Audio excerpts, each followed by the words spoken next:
ಮಾಡಿದ್ದುಣ್ಣೋ ಮಹಾರಾಯ ಗಾದೆ ವಿವರಣೆ. ಪೀಠಿಕೆ ಮಾಡಿದ್ದುಣ್ಣೋ ಮಹಾರಾಯ ಎಂಬುದು ಕನ್ನಡದ ಜನಪ್ರಿಯ ಗಾದೆಗಳಲ್ಲಿ ಒಂದಾಗಿದೆ.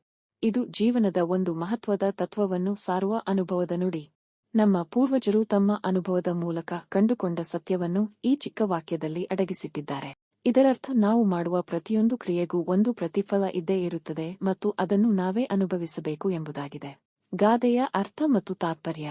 ಈ ಗಾದೆಯ ಅರ್ಥ ನೀನು ಮಾಡಿದ್ದನ್ನು ನೀನೇ ಉಣ್ಣಬೇಕು, ಮಹಾರಾಯ ಎಂಬುದಾಗಿದೆ. ಇಲ್ಲಿ ಉಣ್ಣುವುದು ಎಂದರೆ ಕೇವಲ ಆಹಾರ ಸೇವಿಸುವುದು ಎಂದಲ್ಲ. ಈ ಗಾದೆಯು ಕರ್ಮಸಿದ್ಧಾಂತದ ಒಂದು ಸರಳ ರೂಪವಾಗಿದೆ. ನಾವು ಮಾಡುವ ಪ್ರತಿಯೊಂದು ಕಾರ್ಯವೂ ಒಂದು ಬೀಜವಿದ್ದಂತೆ. ಬಿತ್ತಿದ ಬೀಜಕ್ಕೆ ತಕ್ಕಂತೆ ಫಲ ಸಿಗುತ್ತದೆ. ಮಾವಿನ ಬೀಜವನ್ನು ಬಿತ್ತಿದರೆ ಮಾವಿನ ಹಣ್ಣು ಸಿಗುತ್ತದೆ. ಬೇವಿನ ಬೀಜವನ್ನು ಬಿತ್ತಿದರೆ ಬೇವಿನ ಕಹಿಫಲವನ್ನೇ ಪಡೆಯಬೇಕಾಗುತ್ತದೆ. ಹಾಗೆಯೇ ನಮ್ಮ ಕ್ರಿಯೆಗಳ ಫಲಿತಾಂಶವನ್ನು ನಾವೇ ಅನುಭವಿಸಬೇಕು. ನಮಗೆ ಕಷ್ಟಗಳು ಎದುರಾದಾಗ ನಾನು ಮಾಡಿದ ಯಾವ ತಪ್ಪಿನಿಂದ ಈ ಪರಿಸ್ಥಿತಿ ಬಂದಿದೆ ಎಂದು ಆತ್ಮಾವಲೋಕನ ಮಾಡಿಕೊಳ್ಳಲು ಈ ಗಾದೆ ಪ್ರೇರೇಪಿಸುತ್ತದೆ. ಒಟ್ಟಾರೆಯಾಗಿ ಈ ಗಾದೆಯು ನಮ್ಮ ಜೀವನಕ್ಕೆ ಒಂದು ದಾರಿದೀಪವಾಗಿದೆ. ಇದು ನಮ್ಮನ್ನು ಸದಾ ಸನ್ಮಾರ್ಗದಲ್ಲಿ ನಡೆಯಲು, ಒಳ್ಳೆಯ ಕಾರ್ಯಗಳನ್ನು ಮಾಡಲು ಪ್ರೇರೇಪಿಸುತ್ತದೆ.